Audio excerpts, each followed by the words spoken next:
She just wants to be beautiful. She goes unnoticed. She knows no limit. She craves attention. She praises an image. She prays to be sculpted by the sculptor. Oh, she don't see the light that's shining deeper than the eyes can find it.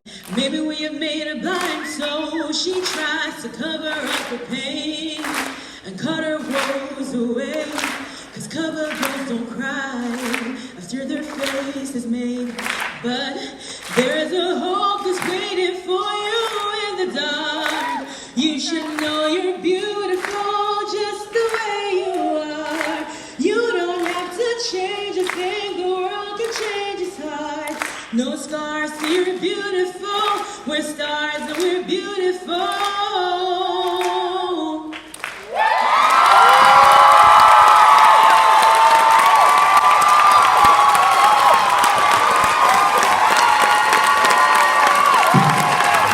I was sitting on a couch a year and a half ago, found my kids watching America's Got Talent, which I never really watched. My mom was like, you have to watch this show. I watch it religiously. And it was the first time Kechi sang. It was the first thing I saw. And I looked down the row, and all of my kids have tears going down their face. And Teague, my little 12-year-old, he looks over at me and he's like, Mom, you have to find her. And I'm like, I know. I'm already stalking her on Facebook. And I found her, and I sent her a message, never expecting to hear back from her. And this was her response. This is what God has saved me for. So here she is, the beautiful Kechi.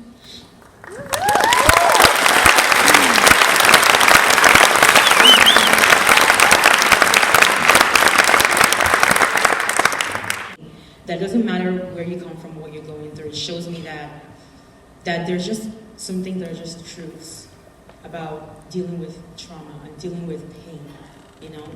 Whether it's invisible or visible scars, doesn't matter. There's something similar to what everyone learned from all these things. And I just feel incredibly validated today just listening to all you guys speak. So honestly, it's been a pleasure learning from y'all. And I am so, so honored to be standing here where you have stood. I really hope that as I speak today, just let you know a couple of things. You know, I don't have all the answers, obviously. I'm not God. I don't know that anything I say will actually help anyone in this room today. I definitely speak hoping so, but I mean, there's no guarantee. What I do want is to just share my experiences and my personal journey with you all in the hopes that at least something that you hear today will make you think about, or just have a different perspective about whatever you might be going through when you go home. That's all I hope for.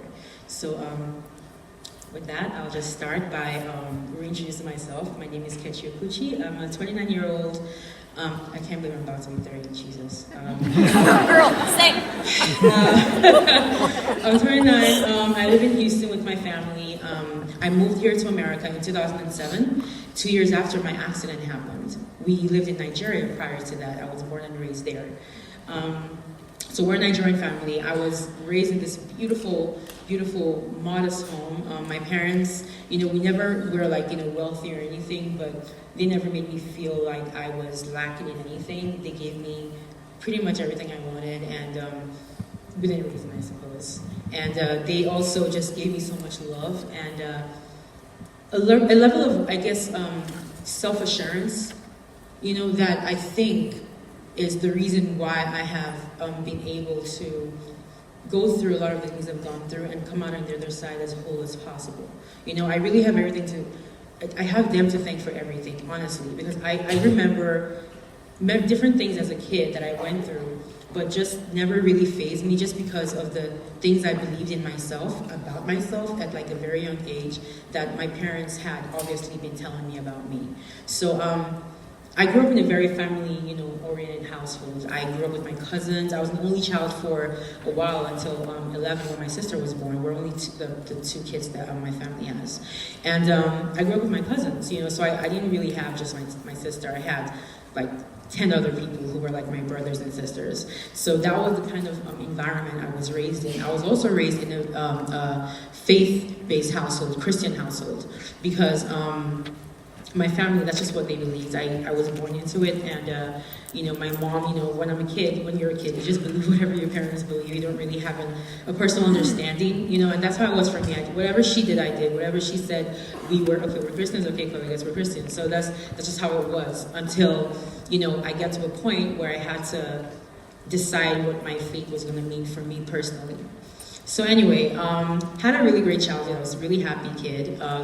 Went into high school. In high school in Nigeria, it's typically boarding school. So like grades like 7 to 12 is like all squeezed into one campus, I guess. So we always start school kind of early. So we typically graduate around like 16-ish, which is the age I was when my accident happened. This was December 10th, 2005, a Saturday. It was last day on campus. We were all going home, different areas. The school was in the north part of Nigeria. I lived in the east, so we would have to board a bus to get to the airport, to get to a plane that would take us home. And this was the case for 61 kids from my school, including me. So a lot of these kids were my friends. I grew up with them. I'd been in the same school system with them for 6 years. They were family. I spent more time with them than my actual family, because I'm in school for 9 months out of the 12 in a year. So it was like, these were people that I had grown up with, and done life with. And so we got on the plane, and everything was pretty normal, nothing weird, uneventful, as all flights should be. And I remember being really mad that my mom hadn't booked like a window seat for me, because she typically does, and I like to look out the window, and I was mad that I couldn't. Not knowing that would probably be one of the best things about the flight, that was going to be so horrible that I couldn't actually see what was going on outside. So I was, in my seat, and I remember one of my closest friends was in the aisle seat next to me. Her name was Token. And so we were sitting there probably talking, I don't really remember. I do remember, however, when the pilot made the announcement that we would be landing in the airport soon. And it was like 10 minutes left to the flight, 10:15, And that was kind of when, the plane goes through the clouds, the turbulence. And this is typical flight stuff, nothing weird. So no one was freaking out yet. But then things started to get a little kind of like dramatic, and scary. And I remember just being like, what the, what's, okay. And then the lady in the back kind of screamed. And that just caused utter panic in the cabin. And her words were, "Is this plane trying to land?" And that's literally like what she just said. And I don't know what she could see, but obviously freaked her out and freaked everyone else out. And I remember just sitting there in my chair like, this is not a movie. Like, what, this only happens in movies. It was just so hard for me to reconcile that this was my reality right now. It was like this, it was just like an all kind of situation, like what is actually happening? So I just remember holding my friend's hand. She looked terrified, probably the same way that I looked. And I remember that we were gonna pray. I remember that either her or I don't know who said it, but someone was like, what do we do? Someone was like, maybe we should pray. And it was just like instinct, because what do you do when like there's chaos around you in like a plane that's like how many feet in the air? So we just like held hands, and we never actually got to saying anything, because my next memory after that is like this metal scraping sound that was just really jarring and all inside my brain. And then I must have blacked out at that point, because my very next memory following that is me opening my eyes in the hospital bed. I was told this was 5 weeks later. So I guess maybe I passed out on impact, I'm not sure. But I have some foggy memories of what happened in between. Like I remember when I woke up, I thought that I had a moment where I was like lying on a gurney, and I was looking at my hand like lifted in the air. And there was like just my skin hanging down, and I was just like looking at it like that. And I remember complaining about like a lot of pressure. I could feel like pressure in my skin, like in my hand, like, Mom, make them stop, like make the pressure stop. And I was told that this actually happened, So I guess at some point in my delirium, I woke up and I was like conscious for a bit. And that has to be true, because apparently I'm the one who gave the guy who found my body my mom's number, which prior to the accident, I don't remember actually knowing off the top of my head. But I don't know. maybe it was in my subconscious. Somehow I was able to tell him my mom's name. I can't even tell you the number right now. That's how, like, I didn't know it. I don't know. Anyway, somehow she tells me this part because I wasn't here when that happened. But she was leaving.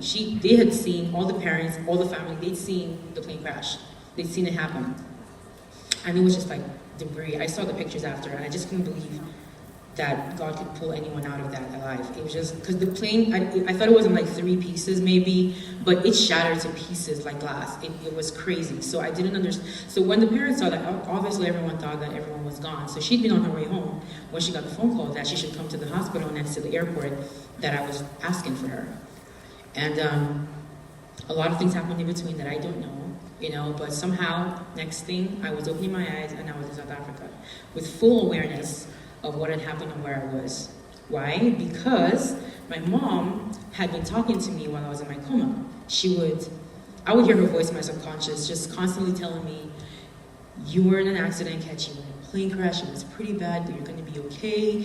We're in South Africa now, they're going to take care of you, everything's going to be fine, And she would say this like a mantra. I would hear it over and over, the same way I would hear certain songs playing over and over, like playing on like something beside me was playing music, and then I know my mom would sing to me as well. And so when I woke up, I knew what had happened. So there was no panicking in my waking up, which I'd heard can happen. People can wake up from comas, still kind of the body going through the last thing that just happened to the body, just like a jerk reaction. And that can actually make people end up dying, even after surviving something so huge. So I woke up very gently. I remember the nurse, she was the first person I saw. She was like, can you see me? And she was like, blink once for yes, twice for no. And that was like literally the only part of my body I could move at the time. And I remember seeing my mom's face after that. And I think I started crying when I saw her face. But she was there. She's someone she's been there since before everything started, and she's still here. She's never left my side since. We're talking 13 years, And for a long time, she was my rock. She was what Jesus was supposed to be for me. She was everything to me. I was surviving because of her. And my dad would even say, in the beginning, he would say a lot of times that this kid is only alive because of you, just so you're aware, But that's just how much she meant to me, and how much it meant to me that she was with me every step of the way. But I was to learn eventually where to place how I felt about her versus how I felt about God. But before that, when I opened my eyes and I knew, what had happened, I also knew music that I didn't know prior to the accident. So that was something very, very incredible to realize, and something that I think the hospital has started implementing in their ICU program, where they play music by the bed of patients, because they realized when I woke up, I knew I was hearing her, I knew what had happened, and she would sing this hymn to me that I knew. She only learned it while I was in school from her mom, so there was no way for me to ever have heard it before that. But I woke up knowing that song, and another song, the Destiny's Child song, that I love as well. She asked my sister, my cousins, what music I like, and then she got it and played it by my bed while I was in a coma. So I kind of woke up knowing it's a brand new Destiny's Child song that I just really love. Anyway, so that's another thing that's been there from the beginning to music.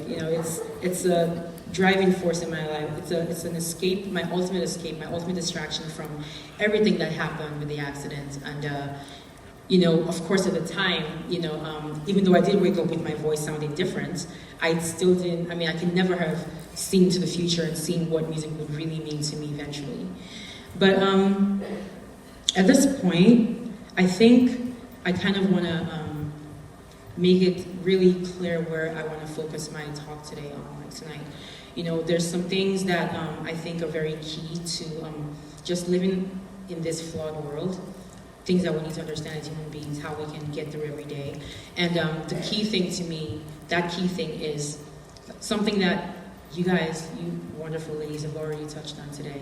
And that's, an understanding of self-worth, self-image, anything that has to do with identity, anything that has to do with what you define yourself by or as, And this is so important to me, two reasons. First of all, because it's the most important thing that you need to know about yourself in order to live life in a certain way. Like, you know, it determines how you face life. But also because, you know, as a 16-year-old who had been completely physically changed by what had happened to her, you know, of course I was going to go through an identity crisis of, you know, the question was not if I would, but, you know, how I would react from how different I looked, you know. Before the accident, I was very pretty, I was very aware of that, and I was very into that, you know. I was typical self-involved, you know, teenage girl who just liked to look good, and like, and hair could not be out of place, like, that was me, you know. And interestingly enough, I'm still kind of the same way, but I'll explain. Anyway, so, so basically, that was just me, and you know, I felt like, okay, this big thing happened. This was like 3 months after the accident. We were still in the ICU, and I remember when I told my mom, I kind of want to see my reflection. I want to see my face, and my mom just froze. I think she had been dreading that question because she knew her daughter. She knew how much I loved how I looked, and she was just terrified of what it would do to me if I saw how different I was now. And I was also scared for the same reason, but honestly, the main reason I was scared was I was really worried that all these things that I loved about myself would disappear now that I looked so different. You know, I could see my bandages all the way down. I couldn't see any part of my body that was exposed. Everything was covered in bandages, so I assumed my head and my face were the same, even though I couldn't feel anything at the time. But I just wanted to, you know, if I had to go through some kind of trauma or like self-image issues because I look so different, let me just know now, and let's just start like the healing process ASAP, because I don't want to be, you know, depressed about my looks for too long. Honestly, I just felt like it's not something I want to have to worry about in my life, you know. And if I have to, let's start, you know, fixing that ASAP. So that was my thought process about asking, you know, to see myself. So the next day, my mom brought a small mirror, and she didn't say anything. I was like, Mom, the mirror, and she was like, I think she was hoping I'd kind of forgotten, you know, like a drug haze or something. But no, I was like, I want to see, please. And then she was like, okay. And she raised the mirror to my face. And I remember I looked in the mirror, and I saw, like, I had no skin, like, on my face, y'all. Like, it was just, like, pink, just, like, the flesh under, and it was, like, just totally not what I used to look like at all. So I just kind of stared for a bit, and I had like a turban bandage wrapped around my head, and I just remember looking in the mirror, and it was just like, huh, you know, it's so funny how like I look so different on the outside, but like somehow I don't know, I feel like I still see myself in there somehow. Like I could see my eyes, and I guess I don't know, maybe it's in the eyes. I could just see whatever it was that made me Kechi, I guess. So I remember the first words I said was like, it's not that bad. Like that was, and I remember my mom just like dropped, like, I mean, her body just sat with relief, and like I can't even explain the amount of relief I felt too in that moment, because that was when I realized something so significant. Obviously, like the things that made me who I am had nothing to do with anything on the outside. That much is clear, because if it did, it should go away once that outside changes or alters in any way.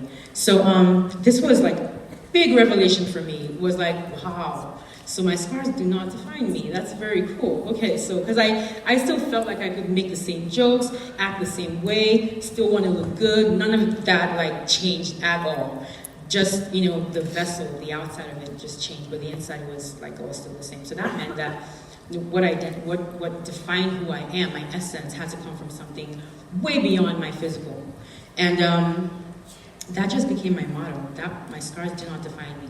They do not represent my entire identity. And you know, Ashley talked about that a little bit today. She talked about just you understanding that you are more than what you are going through and what you look like. Like, these are such facts that I can't even express like hard enough. It's so important to believe that about yourself, because honestly that changed everything for me. That became my foundation for everything. It became my foundation for living my life despite what happened, and just not having to feel like I need to do anything extraordinary. Not that something extraordinary happened to me. I could just go back and just be a teenager and live life and go to school and do everything that I was always doing anyway.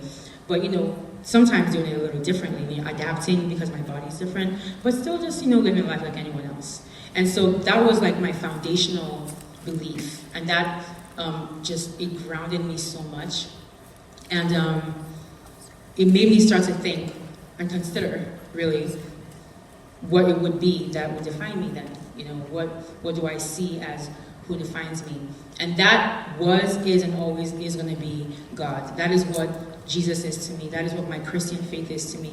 But this is not something I came up with like, you know, it's like some kind of revelation or anything. I wish it was dramatic like that, but it was not. It was a work, it was something that was the group effort for everyone around me, my support system. You know, my mom, my grandma, my dad, my sister, everyone around me. These are the people who reinforced, you know, the idea that, you know, my essence and the thing that made me who I am, that defined me, was bigger than me, bigger than any individual, bigger than this world. You know, he made us and he made the world, and that's what he was. So they didn't like teach me that in certain words like that. It was more about the love that I felt from them. Like, I just felt this outpouring of God's love from my family and from strangers, and just things that happened in my life that made me even more sure, no matter what in this life happened, I would always be sure that he exists. Because there's just such a goodness that comes from him through human beings that just cannot be explained in any logical way to me, you know. So that was kind of a way for me to sing you into just my curiosity about my faith growing at that time. This was around like 4 months into my treatment when the itching started. Honestly, nothing was worse than the itching till today. I still go through it, but not as intensely. But the itching that comes with burn scars healing, I mean, on the one side is good because you're healing. On the other side, I mean, the doctors say you can be on one end of the spectrum or the other. And I was on the extreme end of that itching spectrum. I would have taken like double the pain I was going through. I would convert the itching I was going through into pain just to avoid the itching. That's how bad it was. It consumed me, such that I could not think of anything else. All I wanted was drugs to make it stop. And if it couldn't stop, I wanted drugs to make me sleep and forget it. But then there's only so much medication they can give a human being, you know, before they, you know, put me down, like, I don't know. So I don't want any of that, and they didn't want that either, you know. But I wasn't rational. I was just like frustrated, you know. And I remember I had insomnia before the accident. It just got so much worse after. Now I couldn't sleep. The itching made things worse. I'm just lying awake crying. And this was like the third night I hadn't slept. I was just at the end of my rope, y'all. I was exhausted, mad at the world, mad at my mom, mad at everyone that wasn't feeling what I was feeling, you know? And then my mom called her lifeline, her mom, and my grandma talked to me. And she was like, Kechi, I'm gonna need you to like start praying and stuff. And I'm like, okay, thanks, grandma, but like, I mean, what is praying gonna do for, this is a very physical thing, like is praying gonna like literally stop the itching? Because like, I don't know if, like, is that in the Bible? Like what? So I remember just being so upset because that's just all I kept hearing that time, you know, God is God. That was like, okay, but like this is like a real thing happening here though, like this is, you know? So like my grandma was like, the problem is that I keep thinking of God as this being who's like far away up in the skies, and he's like looking down on you, and you know, maybe he might be listening to you if you talk to him, or maybe he's focused somewhere else. Like that was my image of God. Like I won't even lie, I thought he was like just there to judge and like just keep us in line like a stern teacher or something, you know? So my grandma was like, I mean, he's literally like your, you know, your dad, like your actual dad, that's God. Like he's your dad, just like a more amazing version, you know, like basically your dad is like the human version of what God is for every single person. And so you need to start talking to him like you would talk to your dad. Like if your dad was here right now and you were all the stuff you're going through, tell him how you feel. That's how you should pray. That's how I pray. That's how you should pray. And I mean, what choice did I have? I was lying there, I was itching, I was in pain, they couldn't give me drugs. I didn't have a lot of options. So I was like, I felt so silly. Let's give this a try. So I was lying there, and my mom had to actually leave because it was visiting time was over. So she left me in the best state she could, and just hoped that I would do what I was told. And so I started to pray and talk, and like, you know, I'm going through some stuff. Don't know if you noticed. Things are kind of hard right now. The itching is just, and before I knew it, I was just purging. Like, I was talking and screaming at him and I thought you were good. Like, what's up with this? You know, I was like just shouting and just really just crying out. Like, you know, you always read, like, you know, these verses in the Bible when these prophets cry out to God. Like, that's how I felt. I was just like purging my soul, telling him things that I hadn't told my mom yet. You know, it was just such a release, you know, just to talk to him and just imagine that he was hearing me. And then, next thing I remember is opening my eyes and it was morning. Like, I don't even know when I fell asleep. I hadn't fallen asleep in 3 months without the help of medication up until that moment. And I opened my eyes, I felt well rested. My mom came out, was bright-eyed and bushy-tailed, and she was like, okay. And I was like, prayer, okay. I've unlocked something here, you know? And that basically got me curious, you know? So one time when I asked my mom, like, you know, let's like do some Bible stuff, and I remember how she was like, well, yes, let's do this, you know? For the first time, she didn't have to like, put it like, you know, do it like, you know, say, hey, Kechi, let's do this. She usually has to suggest it. But, you know, this made me actually wake up, because honestly, to be very, very honest, you know, it was, even at that point, less about really understanding who he is, and just more about the fact that I'd found a solution, it seemed, to something that was seriously bothering me. And so I just wanted to get as much as I could about him. If it's going to help the itching stay away as much as possible, so be it. That was my angle. That was how I approached this whole thing. But then, the more I learned about him, the more I kind of started to understand, you know, why everyone around me seemed so obsessed with him. It was like, there's just a way that the words make you feel, they feel alive. And I always loved, one thing I always loved about the Bible was how, even if we read the same passage like 3-4 times, we seem to kind of like get like unlimited perspectives from the same words, like over and over. And I think that was what struck me the most about that book, you know, just how the words have so many meanings and can mean so many different things to you at different points in your life. And so I started to learn about him just because I actually now wanted to learn about him. And then I was told, you know, the truth about the accident and how, you know, I was the only kid that survived from my school, how there was only one survivor other than me. I didn't even know her. And honestly, my world just shattered. I didn't even want to, nothing, like, I was now like stuck in this state of confusion because, you know, this is a God I'm just learning about now. He's such a good God. He's done all these great things. And there's a peace I get from his word and knowing of him and praying to him that just cannot be explained in any way. I just feel, even when I'm itching and like in pain, but just talking to him, just, I don't know, maybe it's a mind thing. It just gives me this ease that everything's eventually going to be okay. And now here I am hearing that all these like 60 kids died. Like, it made absolutely no sense to me that a God this amazing and this good would let something like that happen. Like, not that he caused it, but that he permitted it to happen. Like, where was he when all this was happening? Like, that just, because I assumed at that point, if I was, you know, alive, everyone else was banged up like I was, but they were alive too. So this just blew my mind. I was like, okay, so where do we stand now? What does this mean? Because, I mean, no good being could let this happen. This is 60 children. A family lost all 3 of her children on that flight, and because they were all in my school, and they were all on that flight. And the woman, as far as I heard, like, she just ran mad. Because so, you know, things like this just didn't make any sense to me. And that was how I was for about 3 days. I was just crying. I was literally crying out all my liquid. Like, they would have to give me like plasma, like feed me like liquids and stuff to like put back like water in my body, because I was just leaking all of it out of my eyes. And my mom did her best to comfort me. I wouldn't even let her cry with me because she was like my strength. My strength can be like crying too. Then what do we both like break down. What are we gonna do, you know? So, you know, when she starts crying, I would like just be like, you can't do that, Mom, you can't. And then she would just stop and then hold herself and just hold me.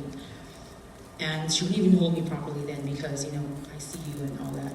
And it was just so hard and I didn't understand. But Grandma to the rescue again.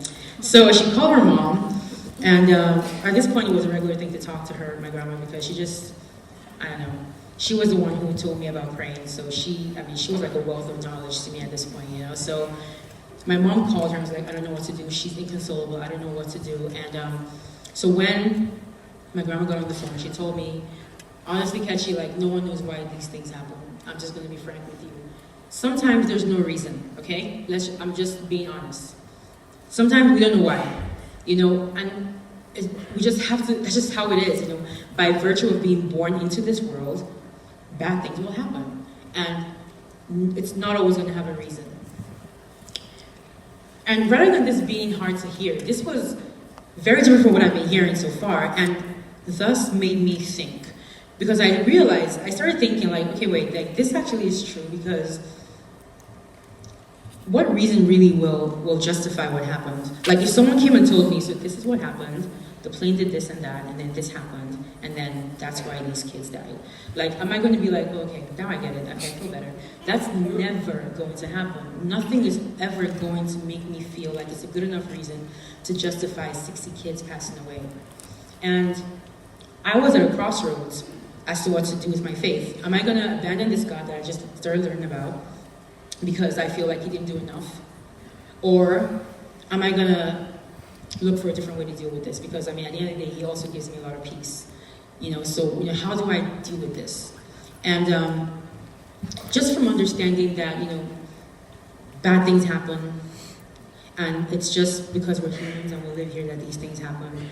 I started to think that, okay, maybe we can't control those bad things. That's fine. But, I feel like, the one thing that we at least have the power to do is to control how we react to them and what place we put them in our lives. What power we give them over our lives and our actions and what we do and say. And so if I have the right to decide, then I'm going to decide to choose to draw strength from their memories instead of perverted in this way of like just a cycle of depression and asking why and what is and regret. Because then why was I saved? If all those parents that lost their kids like see me, they hear that my condition isn't so good and I'm just like falling apart, I'm too depressed to heal, how is that going to make them feel? Like, then it's just like, so what, like, what's the reason then? Why didn't everyone they should have, like, I might as well just have passed away with everyone else. So no, I didn't want that to be the legacy that I leave behind for these other friends of mine that passed away so brutally, their memories deserved way more than me just spiraling into this pit that I could not climb out of by myself. And so I want my life to mean something for them. I wanted my life to mean something on their behalf. I wanted every milestone, everything I ever put my hands on to be excellent as possible, so that they would be proud if they were alive and saw me today, and not just them, but for their parents and their loved ones that they left behind to see me and feel like maybe one good thing came out of this horrible thing. I couldn't take that away from them. And this is a burden that I took on voluntarily. No one ever made me feel like I had to achieve this great purpose. No one ever told me that, Well, some people said it, actually. Some people said that. But the people that meant a lot to me, people that I just knew from experience were just so wise, never said those things to me. They were just like, don't feel like you need to justify your survival, You survived and it's your life and you do what you want to do. In fact, you might not know, but the important thing to a lot of people is just that you're living. You understand? So don't feel like you need to find this great purpose, And that really gave me so much relief when I heard that, because of course I'd be feeling this pressure, All these kids passed away. There's no way I would feel the burden of their souls on them. So just understanding that it was important to just draw strength from their memories instead. Understand that would glorify their memories better. I felt that I had that responsibility to do it. And I was okay with putting that pressure on myself. And so these two things, my scars don't define me, and drawing strength from the memories of those that passed away, these are the foundational things that I told myself, I learned from everyone around me, because remember, this is a support system thing. I did not get some personal divine administration about how I should live my life. I was taught these things, and it took time, it took years. I'm still, learning as I'm standing here right now. But understanding those things and striving to make sure that I involve them and involve God in every part of my life moving forward is really what gave me the freedom to just be myself wherever I am. unapologetically myself. You know, I mean, I want everyone who meets me to know that they met like Kechi as she is. I don't want any two people saying two different things about my personality. You get what you see, and that was so important to me, because I had now come to understand that that's the only authentic thing that we really have as human beings. You know, a lot of times I think about like the world that we live in and how fixated it is on like physical beauty. Understandable, because you know we see appearance first before we judge character. But unfortunately, we become a bit slavish to these trends. You know, where we try to conform to different things that we see. I mean, everyone does it. I do it, of course. I mean, if you tell me, I mean, I like to believe that I have my own sense of fashion. But like at the end of the day, you know, the stores will sell what they think is fall stuff. I would go and buy fall stuff in fall and wear fall stuff, you know? So, I mean, we all want to be individuals, and I get that, and I love that, you know, we express ourselves as differently as we can. But at the end of the day, we are conforming to some trends. And fashion is safe, it's okay, it doesn't matter, it's what you wear. But when it has to do with people's opinions about you, when it has to do with body image, you know, what's the best body to have? I mean, today now, thank God, you know, thick, you know, curvy girls are what's like in. And, you know, Shanny talked about that today. And I was like, yes, I mean, this is a good time for us. I feel good. But, I mean, in the 90s, like when I was a kid, I remember it was like, you know, Tyra Banks and like these skinny Naomi Campbell, all these models, that was the look. That was what people were going through, anorexia, bulimia to achieve. That was it. And now, I mean, well, I guess now people are injecting stuff in themselves to get this ideal. But, you know, again, it ties into us conforming, always trying to conform. And I didn't want to ever tie my identity to something so easily changeable. That was the big thing, you know. One thing that changes more than all these things is people's opinions. We can't keep it straight. Like, our answers are always going to vary. My music, people have asked me, what's your favorite song, what's your favorite artist, everywhere I've gone. And in the same day, I've had like 4 different answers. That's how varied our opinions and thought processes are. So it's so dangerous to base anything we believe about ourselves on anything anyone thinks. Can you imagine? Then you would have to just change like every moment of your life based on who you're like with at that time. And I just didn't want that. So this is just one more reason why God was it for me, because he will never change how he sees me, how he sees you. He will always, there's always intrinsic value that we all have that I believe he put in each one of us that will not go away no matter how your physical changes. And that gives me a lot of comfort. That makes me feel like I can just go around and do what I just live my life and be sure that even if I face people who want me to feel bad about how I look, I don't have to see myself the way that they see me. I can decide to see myself how God sees me. And it's just safer. You know, this is self-preservation, guys. It's safer and it's freeing, and it just feels good not to care about what people think about you. I won't even lie. And that's what God does for me. So, you know, it's not something that I was born with or anything. It's something I'm learning still to, you know, understand about myself. I face a lot of, like, I'm not suddenly problem-free or anything. I mean, of course, I still face challenges. AGT was the biggest risk I've ever taken in my life. I mean, I'm just glad there's videos, honestly, guys, because it was like a fever dream when it was happening. I'm telling you, I still cannot believe that actually happened in my life, you know? So but that was like a very scary time. You know, I'm very used to being confident and just okay. But for the first time, I was completely thrown off a path that I did not ask to be on. I was in school, I was getting my MBA, I was working part-time, and then my friend signs me up for this show and doesn't even tell me. And then she's like, look, I filled it out. I filled out the form. Like, I've been telling you this for years, Kechi, years. You're gonna press that send, just submit, and that's, like, I even wrote out, like, my name is Kechi, I'm 20, like, I've done everything. Press send, that's all you need to do. Put it out there, you never know what can happen, and this is just what she's been saying for so long, only now she finally acted on it. And so she sent it to me, and I pressed send on the form, and it went, and 2 months passed, nothing happened. We didn't think about it. I didn't even want to conceive of the notion that it might be possible I would be on a show like AGT. It just didn't make, I love singing, but like, I did not see myself on that kind of platform. And then I was getting a phone call from, get this, her name was Destiny. I feel like sometimes God isn't very subtle, you know, it's like, hi, I'm an agent, I'm a talent, like scout talent for AGT, they're doing season 12, we want you to be part of it, we're considering you, And I remember she called me on a Saturday in November 2016. I'll never forget this. I was sleeping and she called and I thought I was dreaming. And I was like, I remember just saying, okay, that's cool, thank you. Oh, thank you so much. And then we went to bed. And then I woke up like 2 hours later, like, did someone call me? And then I pulled out my phone, and I called the latest number there, and I was like, hi, yes, you said what? Like, what was that? And then she went through this. She was like, yeah, she kind of felt like I wasn't really like, I was like, yeah, I was sleeping when you called. But like, please explain to me what you just said. And she said, like, it turned out to be real. And I was like, well, I mean, okay, oh my God.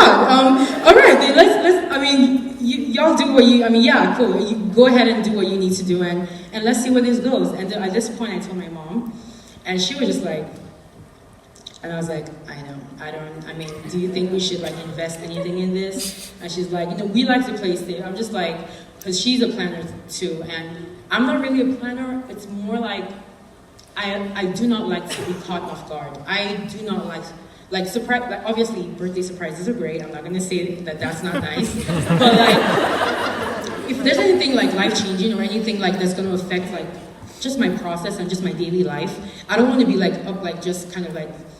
I don't want it to just be brought up unexpectedly to me. I like to be aware of what's going on. So this was like, if we went forward with this, I was very aware that this would be the first time I'm like swimming out in the deep with like no lifeboat, no nothing.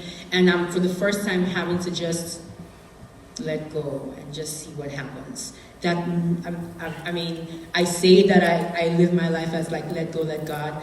But at the end of the day, I try to have Him help me in what I want. It's less about what He wants and more like let Him. I want this thing, so like make this particular thing happen in this way.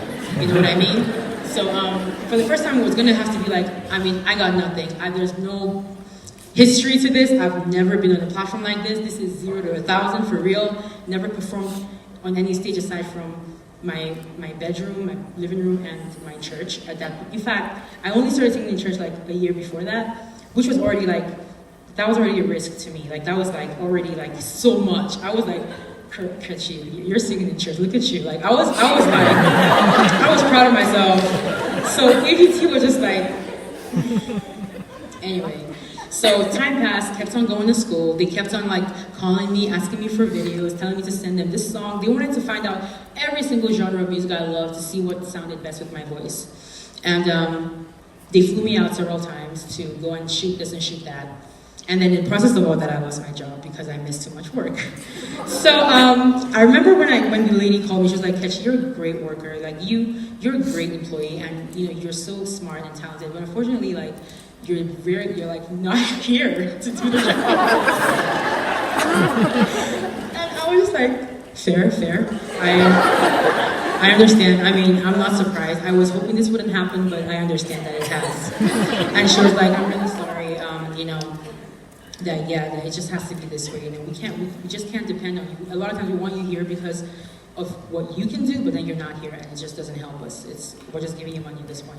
So I was like, okay, that's fine. So I remember I was really cool about it, like I understand. But then on the way home, I was bawling, like I cried. I had to park because I couldn't see, and I don't cry like that. Like I'm not that kind of crier. But I was like, look at this thing, like I didn't even sign up for this AGT. And now it's like taking my job. Like I don't understand. Like am I doing the right thing, God? And that's how I talk to Him, like I talk to like my friend. He's involved in everything. So if anything happens, I always feel like you knew that I was doing this, though you could have warned me that this would, So I like to involve Him just so that I'm not blamed for like what happens, So I was like, you told me that I should see where this goes, and now you're like, this is like the first job I've had in like a year.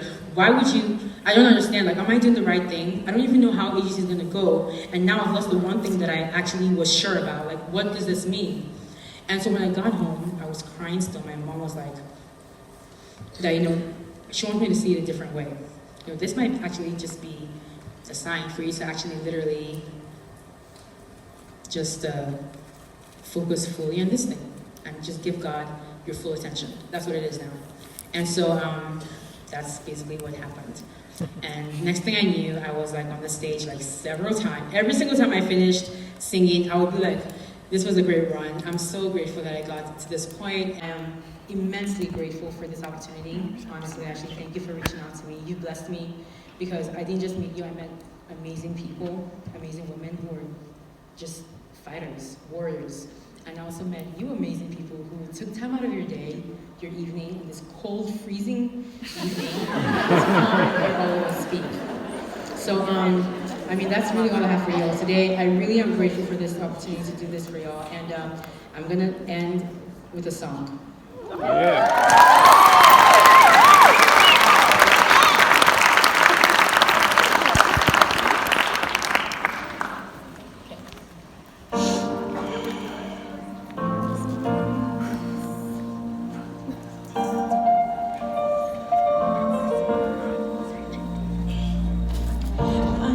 Stranger to the dark, hide away, they say, we don't want your broken parts.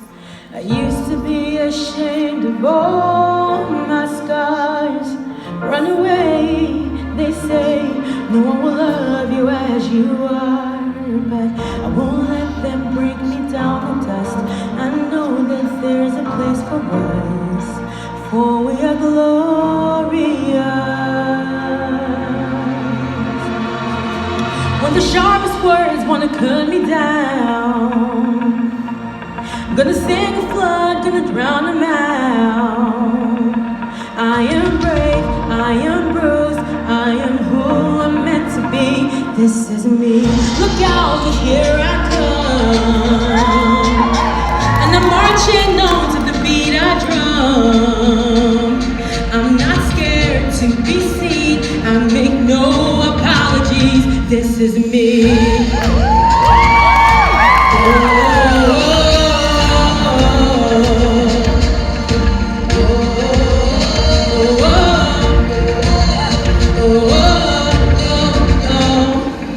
Another round of bullets hits my skin. We'll fire away, 'cause today I won't let the shame in. We are breaking through the barricades and reaching for the sun. Oh, that's what we become. I won't let them break me down. I know that there's a place for us, for we're glorious.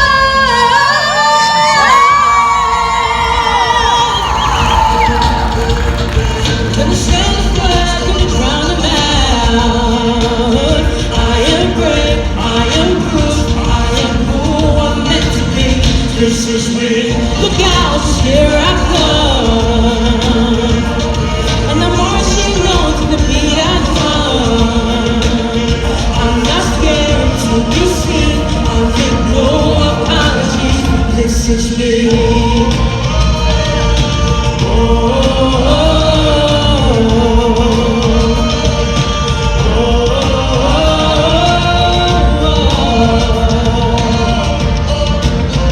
This is me, and I know that I deserve your love. There's nothing I'm not worthy of. And the sharpest words wanna cut me down. I'm gonna send the flood, gonna drown them out. This is brave, this is bruised, this is who I'm meant to be. This is me.